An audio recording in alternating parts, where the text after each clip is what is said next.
Today we're looking at why Ford makes the best police cars in America. We'll drive through the history of police cars and we'll take a pit stop to check out the Ford Police Interceptor utility. Plus, we'll also see the pros and cons of buying a used police car. So buckle up and let's get going.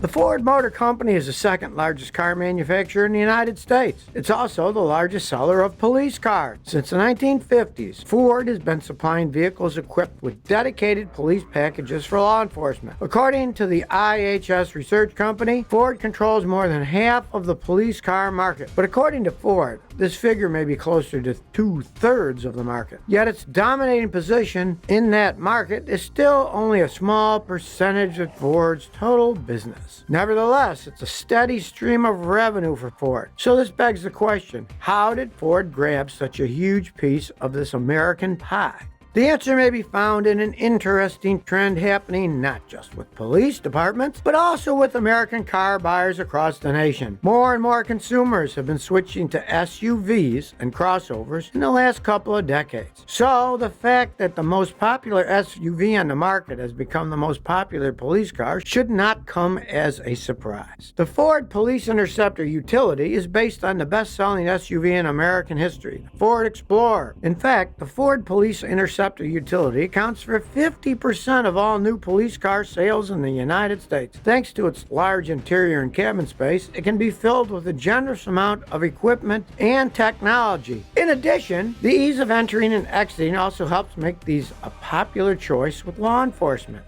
But now, let's look at the history of police cars in America. Did you know that the first cop vehicle was actually a motorcycle? It wasn't until the late 19th century that cops started to use the automobile. Yet, it was simply nothing more than wagons that transported police officers from place to place. The only reason the police started using cars is because criminals started using more powerful cars. So, to keep up, the police followed suit. Initially, cars were expensive, but by the early 20th century, police cars were used to save money. With a cop car and radio, one officer could cover an area that previously required several officers on patrol. During this period, police departments purchased and then modified their own car. But these modifications were limited and crude, to say the least. The idea of a special package for a police vehicle didn't become a reality until after World War I. At that time, automakers simply offered a bundle based on the most common options and specifications ordered by police departments. In 1921, Detroit police officer Kenneth Cox, along with an engineering student named Robert Batts, tried to install a radio in the backseat of a Ford Model T. Officer Cox wanted to be able to use the radio to broadcast information about incidences like stolen cars or missing persons. Can you believe that it took him 6 years to iron out a system? Police departments in New York City took notice and picked up the idea. As a result, a fleet of radio motor patrol cars was assembled. Let's look at some of these classic police vehicles in U.S. history. Ford first debuted a police package in 1950 when they introduced a 1938 Model 18 with a flathead V8. Chevrolet followed shortly after in 1955. Then it was Dodge in 1956. With competition in the market, Ford lost its market position in 1969. That was the year that Chrysler, with strong and reliable V8 engines, turned the tide. It was called the Chrysler Enforcer. It was a Newport four-door sedan complete with a Chrysler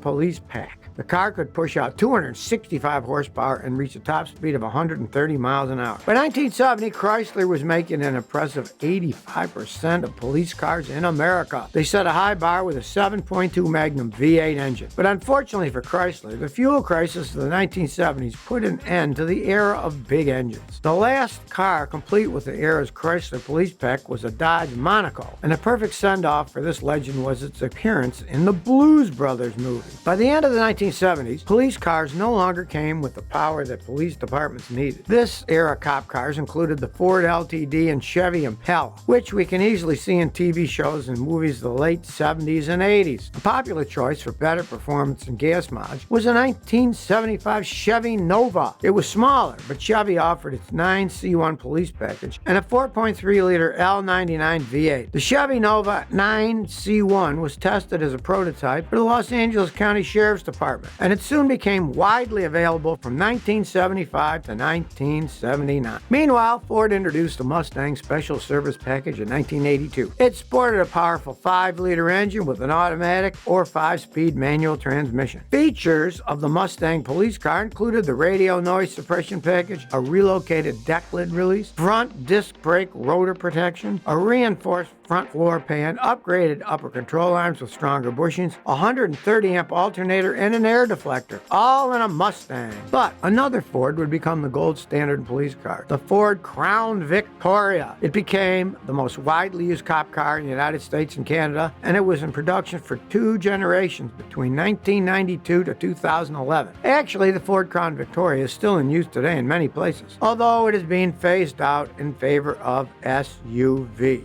Believe it or not, many police departments were quite slow to adopt a full-size SUV, but that changed when Chevy offered a rear-wheel drive V8-powered Tahoe with police packaging. This SUV was especially popular in rural areas, even though it lacked all-wheel drive. But the fact that it was 1 inch lower and faster than a regular Tahoe made it a valuable tool in the hands of law enforcement. But let's get back to Ford. Today, the Ford Explorer is America's best-selling SUV. It was started back in the fall of 2010 when Ford introduced a special version of the 5th-generation Explorer SUV called the Police Interceptor Utility. For starters, while standard SUVs were more prone to rollovers at high speeds, Ford solved this problem with the Police Interceptor Utility. They accomplished this by making changes like moving to a unibody design, lower ride height, specially tuned suspension, improved cooling systems, and reinforced brakes, all of which added vehicle stability at high speeds. Last year, Ford introduced the Ford Police Interceptor Utility Hybrid. We're talking about 285 horsepower naturally aspirated V8 and a 44 horsepower electric motor for a total of 318 horsepower. The EPA estimates a fuel economy rating of 24 miles per gallon combined, making it 41% better than the previous 3.7-liter V6 Police Interceptor Utility. Ford claimed that each hybrid could save police departments between $3,500 and $5,700 in annual fuel costs alone. So imagine the savings for a police department like New York City, which has 10,000 active police cars on duty. Furthermore, the car is compelling because of its range of innovative features, like damp-proof front seats and even a coronavirus-killing heater. It isn't hard to see why Ford has managed to stay ahead of Chevy and Dodge in the police vehicle market. Did you know that the Ford Police Interceptor Utility is the fastest and most aggressive police car patrolling American streets today? The top spec SUV offers a 3-liter EcoBoost twin-turbo V6 engine. We're talking 400 horsepower and 415 pound-feet of torque. It has a top speed of 150 miles an hour and can reach 60 miles an hour in just 5.8 seconds. The hybrid all-wheel drive Police Interceptor Utility can reach 60 in 7.2 seconds, and it's faster than the Dodge Durango Pursuit, which does 0 to 60 in 18.3 seconds. And that's with a V8.